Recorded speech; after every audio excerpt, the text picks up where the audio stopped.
BBOR Black Box Online Radio, coming to you from West Virginia. BlackBoxNid88 on Instagram for the bonus podcast. And welcome to BBOR, the home of true crime talk radio and your premier destination for unsolved mysteries, criminal psychology, and exploring the dark side of cyberspace. My name is Ned DeHaan, and I am your host, as well as the creator of AstroPsych 400 here on YouTube, and regular contributor to the Zodiac Killer channel. And a great way to support these shows is just by listening to some more content. But you can also go over to Amazon.com and have a look at the book Killer on a White Horse, written by me, Ned DeHaan. It is a novel, murder mystery, inspired by the Zodiac Manson connection, but it is indeed fictional. However, who doesn't love a good mystery? And there is always the TeeSpring page. Feel free to check out some of the merchandise. And remember, being weird is not a crime. Let the show begin. Alright, hello everybody. Today is Wednesday, and welcome to the first episode in the new series that I'll be doing on the New Orleans Axeman. While this is the first episode that I've done on the Axeman this year, it is definitely not the first one on this channel. Last year I did a multi-part series about the New Orleans Axeman, which was a topic that was requested by one of the listeners here for BlackBoxOnlineRadio. So, if anybody has ideas for future episodes, you can put your response in the comment section down below. You can share a suggestion, and maybe it will be turned into a future episode of BBOR. However, I do confess that the topic list is getting rather large. But the New Orleans Axeman is an unidentified serial killer. He was never caught or identified, and there's even a big dispute about which crimes were committed by the Axeman and which crimes were not. The same way that we have these types of theories in the Jack the Ripper case or the Zodiac Killer case. But I think a big difference is there is so little that is known about the New Orleans Axeman, it became very difficult to pinpoint when the Axeman actually operated. Some people think that the New Orleans Axeman started operating in 1918, and he committed a crime spree that went into 1919.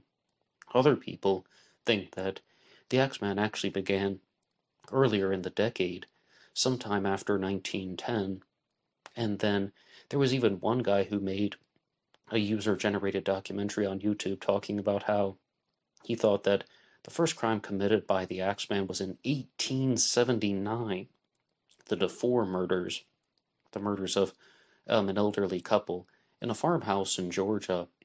So, as you can see, it's all across the board, and that guy had a rather elaborate theory, but the way he tried to tie it all together was he thought that there was a German national who spent his entire adult life, maybe around 60 years, committing murders in Germany and in the United States of America. So, he had reasons why he was stating that, but I definitely don't subscribe to that theory. But what would be a good starting point for this new series on the New Orleans Axeman?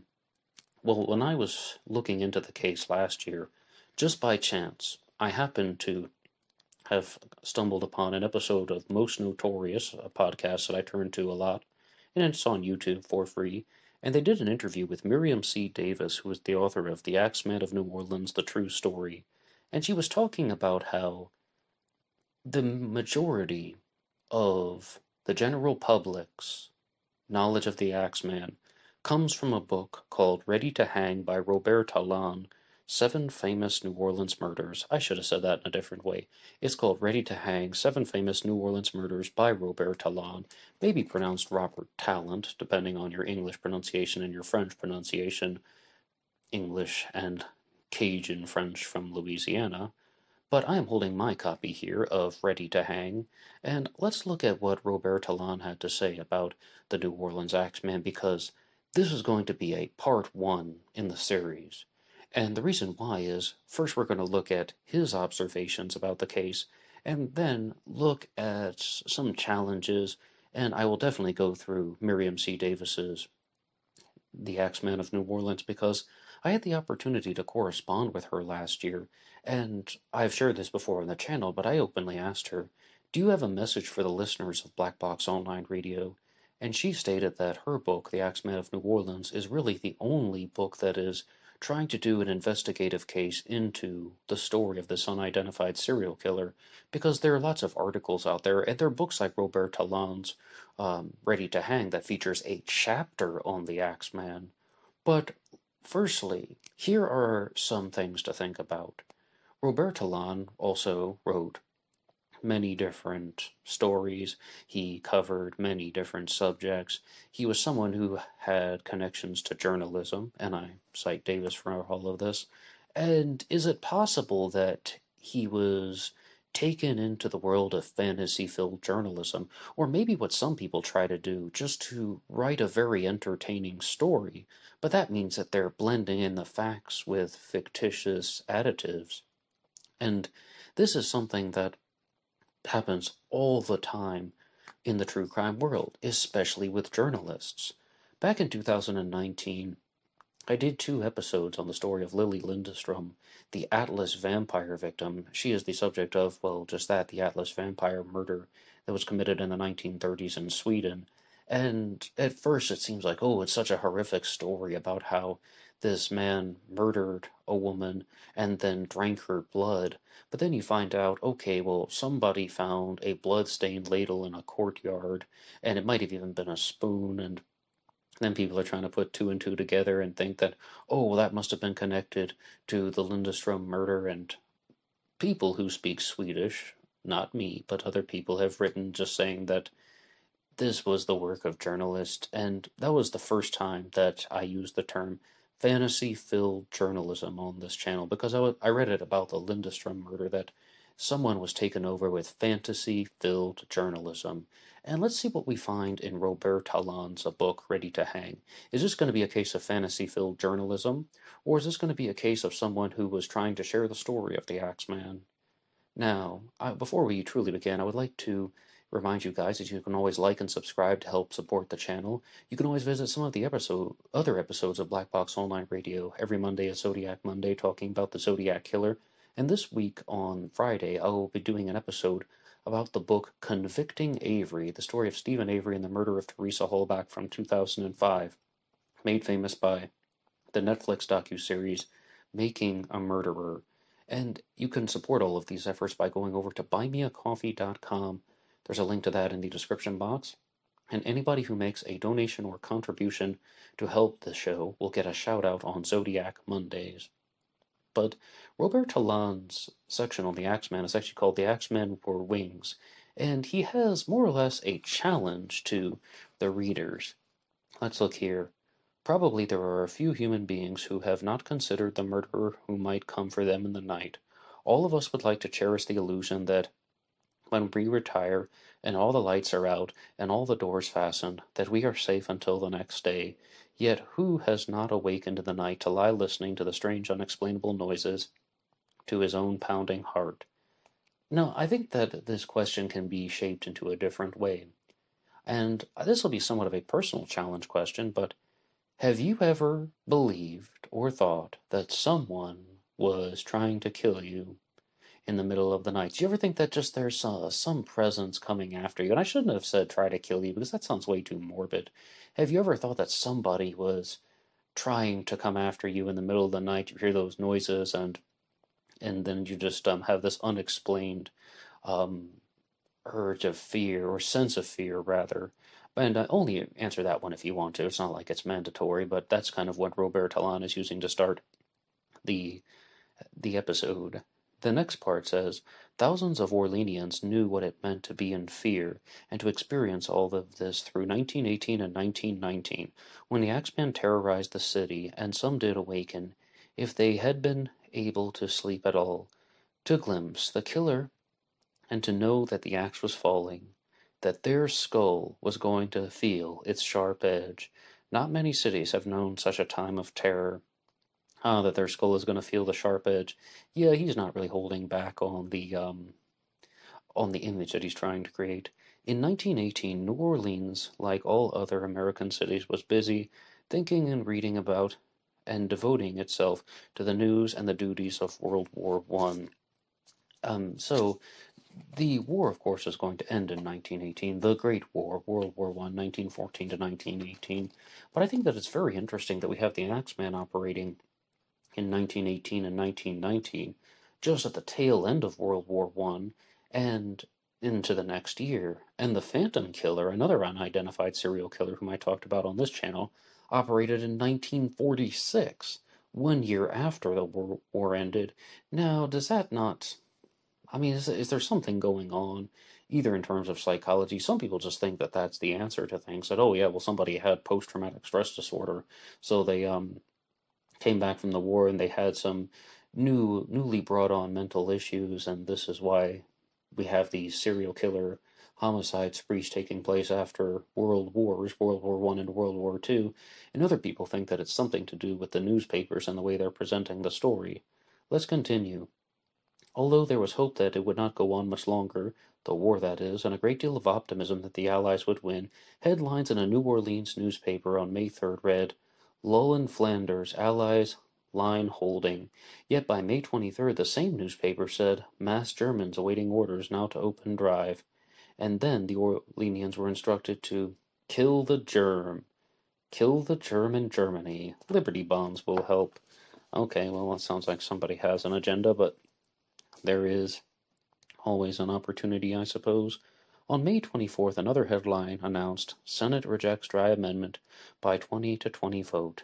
At New Orleans Moving Pictures, the film Charlie Chaplin had made called A Dog's Life was starring. But on the morning of May 24th, 1918, the Times-Picayune, Picaune, devoted a good portion of its page to the story, and in the center of the page was a photograph where the room of the Maggio family had been sleeping, a room in their living quarters behind their store, with inset pictures of the couple as they lay and they had looked at their wedding 15 years before. According to an account, police thought that it was just before dawn when someone had chiseled out a panel in the rear of the apartment and entered. He had struck each of the sleepers with an axe and then slit their throats with a razor. Mrs. Maggio lay on the floor, her head nearly severed from her body. Joseph Maggio was sprawled half out of the bed. The razor lay on the floor in a pool of blood. The axe as blood-stained as the razor was found on the steps going out into the backyard. The axe had been Maggio's own property. There was a small safe in the room which was opened, and $100 or more in cash was found beneath Maggio's blood-soaked pillow on the dresser, in a little pile. Mrs. Maggio's jewelry, including several diamond rings, was also there. The police reported to have stated that they did not believe that robbery was the motive, but the murderer had opened the safe to make it appear that it was. I mean, if that's the case, though, you think he would have just made a better attempt to steal something if he's going to leave behind all this money and the jewelry. But you may have noticed that there's that particular detail that the Maggio's own axe was used in the attack. And I don't mean to jump around too much, but because I did this series last year, talking about some other sources on the New Orleans Axeman, it was very normal for houses and families back in that time to have wood-burning stoves, and when you have a wood-burning stove, you would have an axe to chop the wood. So there's this weapon that is just always in the tool shed or the backyard, and it was very accessible. So that's one theory, hypothesis, or explanation about how the Axeman chose to commit the crimes, simply because most houses had an axe, and it was somewhat of a powerful weapon. Obviously not compared to that of a gun, but it's a less, it doesn't make as much noise, definitely, for sure. They discovered the bodies, and around 5 o'clock, and they heard groaning and strange noises on the other side of the wall, separating the bedroom from that of a man named Joseph and his wife. They were aroused, and then they heard Andrew, and together they went into the room. Andrew went with his brother Jake. Joseph was on the bed then, and still alive. He even tried to rise and fall half out of the bed. Andrew and Jake called the police at once. The police put both of them under arrest, after a neighbor who rushed in the house along with them had seen Andrew come home at some time between 2 and 3 in the morning. Later in the morning there was another curious discovery. Chalked on the sidewalk a block away, there were the words, "Mrs. Maggio is going to sit up tonight, just like Mrs. Tony." The police went to work. In 1911 there had been 3 axe murders, similar to the Maggio case, all of Italian grocers and their wives. There had been a grocer named Cruti, there had been one named Rossetti, whose wife was murdered with him, and finally Tony Sciambra and his wife was the last Mrs. Tony referred to in the sidewalk writing. People began talking of mafia and the Black Hand. The Italian population was particularly worried, and some of them demanded police protection. So, I think that it's also important to provide a little bit of context. Firstly, everybody thinks about the French Quarter with New Orleans. They think about the French influence, not only on the language, but also on the entirety of the city's history. But with the Axeman story, it will mostly concentrate on the story of the Italian immigrants in New Orleans, particularly of Sicilian descent, because as you heard here, and this is widely discussed, the victims appear to not only be of Italian or Sicilian descent, Sicily, of course, referring to the Italian island, but they are working in the grocery store business. Mostly. Not all the Axeman victims will be of the same occupation, but what does this suggest? And there's the talk here of the mafia and the Black Hand. Now, this is a theory about what's going on, and that is that yes, there is a New Orleans Axeman. This isn't a hoax. This isn't just a story that was whipped up by newspapers, but it's that it was not a cold, methodical, and calculating serial killer. It wasn't someone who just had a terrible childhood and was abused and wanted to take out his frustrations on society because he was just angry and that murder was the only intention. That he just simply wanted to murder people, to strike terror and fear into the hearts of New Orleans.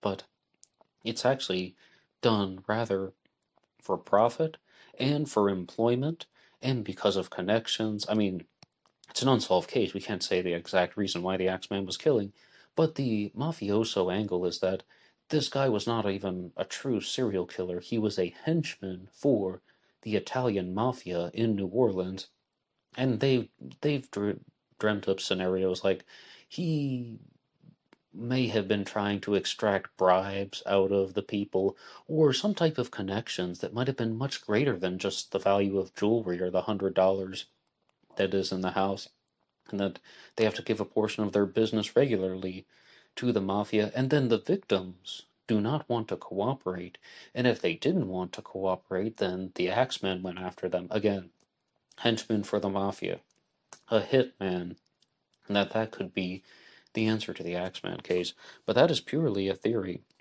and we will explore that one definitely more in the channel, but I think that it's very, very interesting.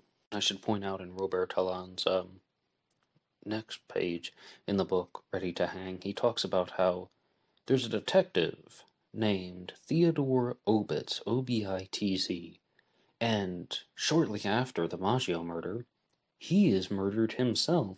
It says, the papers on May 26 announced that the detective Theodore Obitz had been in charge of the case, and he had many theories. On the evening of May 26, my birthday, mind you, Detective Obitz was shot through the heart by a black man he was arresting for burglary. It had no connection with the Maggio murders. I mean, this is one of the exceptions that I take with true crime writers. When they say, he had no connection. How on earth can you say that someone truly had no connection? If it's an unidentified case, there's always a chance, right? And maybe some way, somehow, there could have been a connection, but it's almost not going down the road less traveled by. It's leaving stones unturned, and it's kind of making an assumption, so to speak. But that's just my take on the subject. Weeks passed and nothing happened. The newspapers informed Orleanians that the Allies had been forced to retire and that the Russian Tsar had been murdered. Many citizens probably forgot about the Maggio case. They were rushing to the Strand Theatre to see James W. Gerard's My 4 Years in Germany at road show prices and talking about the New Orleans Over the Top show in the new Red Cross Drive. Then on June 28th, a baker named John Zonka made his morning call to deliver bread to the grocery of Louis Bessemer, Besumer. And Louis Bessemer is going to be very important in this story. But some people pronounce his name Louis Bezume, again because of the French influence of New Orleans. But Louis Bessemer's ancestry was not French, he was Polish. And most people, including Miriam C. Davis, pronounce it Bessemer. I think either one is acceptable in New Orleans. It was after 7 o'clock when he arrived. As Bessemer's store was still closed, Zonka went around to the living quarters in the rear to leave the bread there, rather than risk having it stolen in the front of the store. When he reached the back, he stopped and stared in horror. A lower panel of the door had been neatly chiseled out. Perhaps half-consciously, Zonka knocked on the door. He said later, "There seemed nothing else to do." And Louis Bessemer opened the door. Blood streamed from a wound in his head, and he said, my God." Zonka rushed past him, and found that the woman he had always thought Mrs. Bessemer to be was on the bed covered with a blood-stained sheet, unconscious and with a terrible head wound. He called Charity Hospital and the police. The newspapers announced the next day that Mrs. Bessemer was in a serious condition, but still alive, and that Bessemer had been released. Detectives had believed the woman had been attacked on the gallery leading across one side and on the living quarters, and had gone to the living quarters. There was much blood there, and she had dragged herself or had been carried back to the bed, possibly by Bessemer. An axe, Bessemer's own property, was discovered in the bathroom, still bright red with blood. Bessemer said that it was Polish, and that he had lived in New Orleans for only 3 months. That is what the sentence says. Bessemer said it was Polish and lived in New Orleans for only 3 months. So I think that's kind of an awkward way of phrasing it, but Bessemer was of Polish descent. I think that's the important part there, and he is rather new to the city of New Orleans. He had come to the city from Jacksonville, Florida, and before that, he operated a farm in South America. On June 29th, there were further developments. That morning, the Times-Picayune carried a headline, Spy Nest Suspected. And this is something that really deviates from the whole Sicilian grocer story, because it was stated that the letters to Bessemer that were discovered in his apartment after the attack were written in German, Russian, and Yiddish, and they had been found in a trunk in his apartment. The New Orleans states that the same day, I believe the New Orleans States is a publication, that the same day the question was, is Bessemer a German agent? Was the Bessemer grocery a front for the spy ring? And when I hear stories about this from other researchers, including Miriam C. Davis, they really just make it sound like they found a trunk in his home that had pieces of writing in these other languages, German, Russian, and Yiddish. Bear in mind that World War I is still operating, and the Germans are part of the Central Powers, not the Allies, but the Russians were not allied with the Germans. And as far as Yiddish, I mean, that doesn't really connect to any particular country. And my absolute gut instinct when I encountered that for the first time was, perhaps Louis Bessemer was just somewhat fascinated by European languages or something. Maybe he even had some knowledge of them, but just because somebody can read a little bit of Russian, or maybe read a lot of Russian, it doesn't mean that he's a spy, especially when the Russians weren't the enemies in that particular one. And I'm sure some people are already concocting some stories, but as you hear, Bessemer was also working in the grocery business, and I'm sure you also noted that the panel, according to Robert Talon, was chiseled out the same way it was in the Maggio attack. Does that not suggest that there is indeed an Axeman? I mean, see, this is the stuff that we will have to get into, because these details seem completely consistent with a single perpetrator, that there was someone who was using the axe, same method, same operation, same MO, and I think that a big difference would be that there isn't an allusion to the crimes that took place in the past, but we'll definitely have to explore some of those. I guess I can just tell you now, because this isn't really some type of contest or anything, and you had to save the good stuff for the end.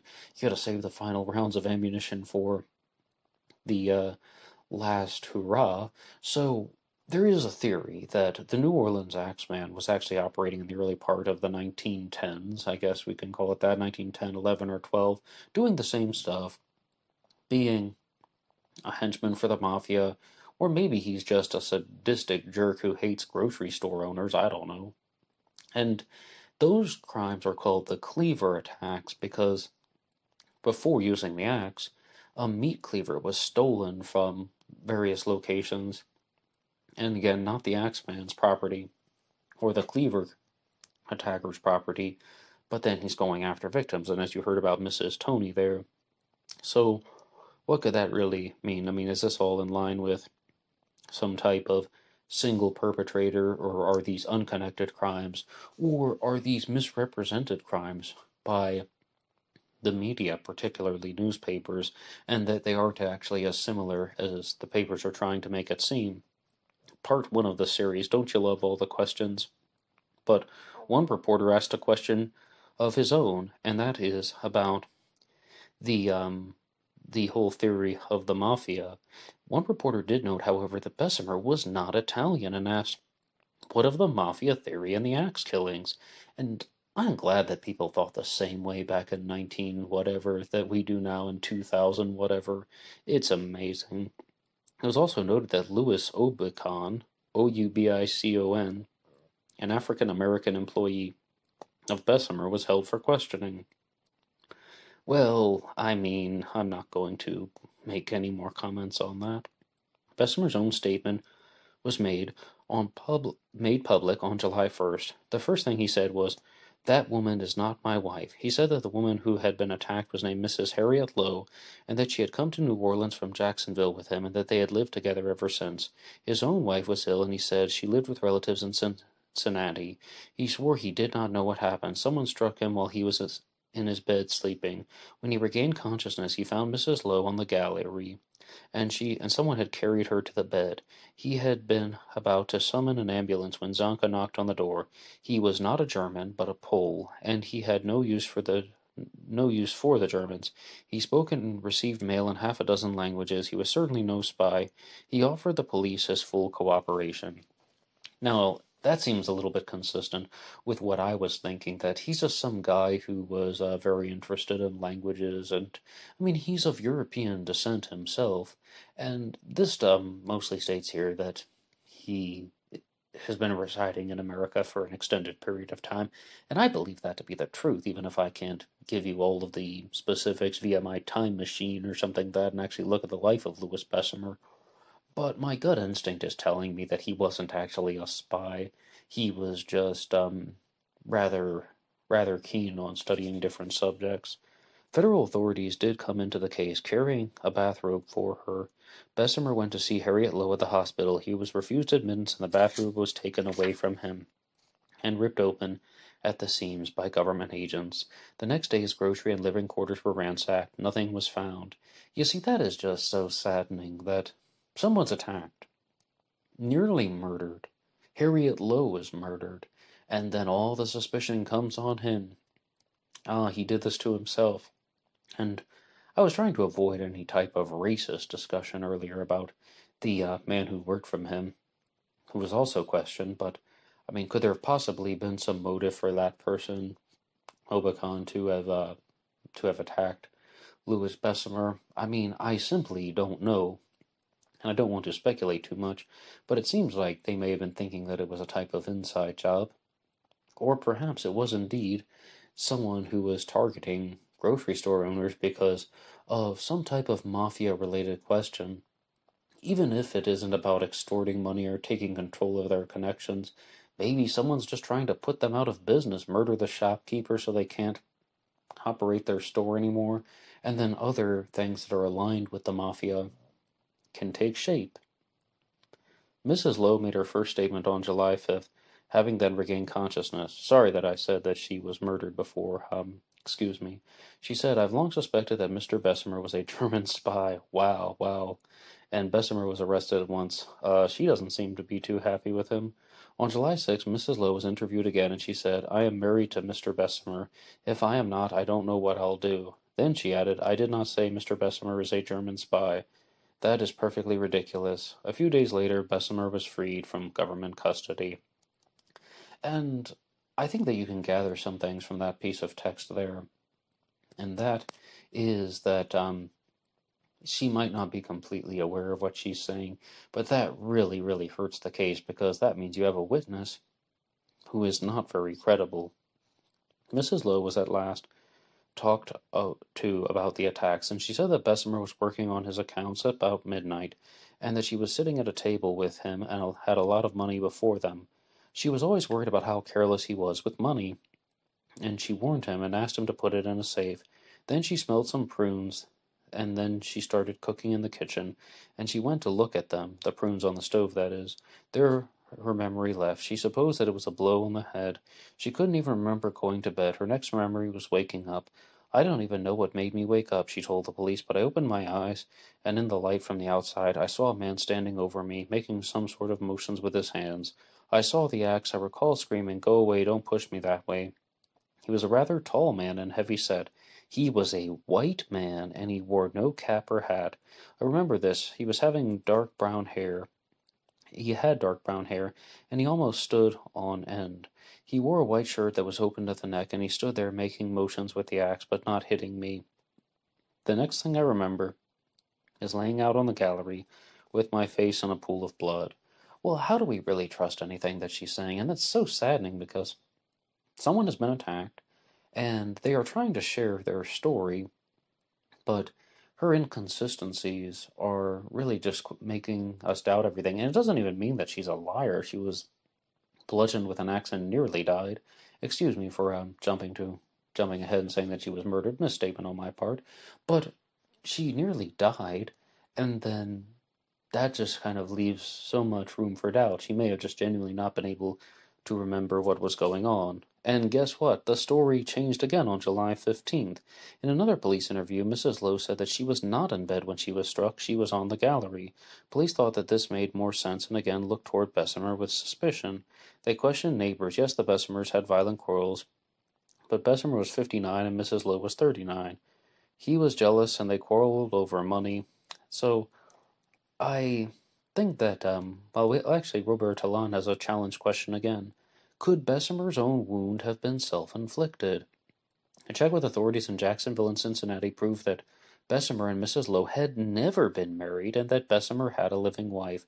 That did not help matters, as they were far from convinced that Bessemer was not a German agent. Now, here's something, though, that I think I would have to disagree with. I think that that would support Bessemer's innocence, that shows that he was telling the truth. He said that he was not married to Harriet Lowe, and that his wife was in Cincinnati, and that she was ill, and it turns out that that's all true. Yet all of a sudden, he's the liar. It seems like everything that he was saying is the truth. Neighbors gossiped about the foreigner who had odd ways and spoke German fluently as well as other languages, and he was a simple peasant and had the manners and airs of a cluttered gentleman. Again, I don't really think there's anything odd about him speaking German, even though he's not a German himself. People began saying that perhaps Bessemer had attacked Mrs. Lowe, then wounded himself, all in imitation of the Axeman. Well, how widely known was the Axeman at this point? Mrs. Lowe knew too much of his activities as a spy, but she's the one who has the credibility issue. I mean, did you not hear that in the story? That she's the one who's changing the story. She's the one who's saying that she's married to him when she is in fact not. She is the one who's saying that, oh, well, she's attacked in bed, then she's saying that she's attacked in the gallery, then she's attacked in bed, then she's attacked in the gallery. She's the one who just has the big inconsistencies, so why isn't more credit given to Louis Bessemer? Then on August 3rd, the doctors at Charity Hospital performed surgery upon Mrs. Lowe. 2 days later she died, and dying mumbling that Bessemer had struck her with the axe. He was arrested again and charged on with murder. The Axeman chose that night, August 5th, to strike again. And that's where we're going to have to leave it for now. And please tune in next week for the next episode on the New Orleans Axeman. But I will continue with Robert Talon's Ready to Hang, and then move on to The Axeman of New Orleans by Miriam C. Davis. But already, you see that Harriet Lowe is able to survive the attack for a while. And I think what's very important to note is that if she were indeed so badly injured, that she may not have actually had all of her mental faculties in order. I didn't know her personally. As I said, I can't just go back in time and ask her right after the attack during this period when she is still alive before she passes away. What I just cannot imagine that she is the one who is telling the truth in all of this. And in fact, she isn't. I mean, if her stories are inconsistent, then not everything she is saying is factual. And what I really notice, though, is that there is perhaps a certain amount of anti-German sentiment that is going on in New Orleans, as well as perhaps the majority of America. And I do remember hearing many stories about World War I, that there used to be a lot of German speakers in America. So many Americans are of German descent, and the ones who were fluent in German, and like they were raising their kids to speak German, all of that really came to an end. They didn't want to speak German around other people. They also began to alter the spelling of their names because the Germans were the enemy. And you can even find this photo online of a guy who was tarred and feathered for being of German descent. I believe that was in the state of Wisconsin. So it seems like there really is a big rush to conclusions with Louis Bessemer being a spy. Now, this is the fantasy-filled stuff. It's outrageous, and that's nothing against Robert Talon. I was really trying to read his stuff to gain a contemporary understanding of the Axeman attacks, or look at the general public's understanding of them. Already from the beginning, it appears that these crimes are occurring in a very similar way, very close together, and it does seem like some type of spree killer is on the loose. Now, you have two victims of Italian descent, the Maggios. You have Louis Bessemer, who is of Polish descent, but they're both working in the grocery store business. Grocers, shopkeepers. Is that going to be the connection? Is that where the answers to this story are going to be held in the occupations that are taken on by the victims? Is there some sort of illegal criminal network in process, or are these details just simply fudged by writers, by newspaper editors, and they're trying to say, oh yeah, the same type of panel is chiseled out, and they're both being committed with an axe, or that, well, maybe axe attacks happen much more frequently than we thought, because as previously stated, an axe is used to chop wood and it's easily available on the premises. Like, people are going to have it near their homes, so that a simple disagreement is going to turn into an axe attack. But this is just part one, and didn't even really scratch the surface, and next week I will continue with Robert Talon's Ready to Hang, so please tune in for that, and I hope that you'll follow along with this series, and you'll share your observations, and you'll talk about Jack the Ripper, and you'll talk about the Phantom Killer, and you'll talk about the Zodiac Killer, and what type of similarities do you notice, and what type of differences. And let's talk about psychological profiling. Does it seem like one person? Does it seem like many people? Does it seem like there was any hoaxing going on? Please put your ideas in the comment section down below. Anybody can write the show at BlackBoxOnlineRadio@AOL.com. You can also get me on Facebook. My personal Facebook is in the description box. And there is always BlackBoxNed88 over on Instagram. And I will see you there for the bonus podcast. Until next time.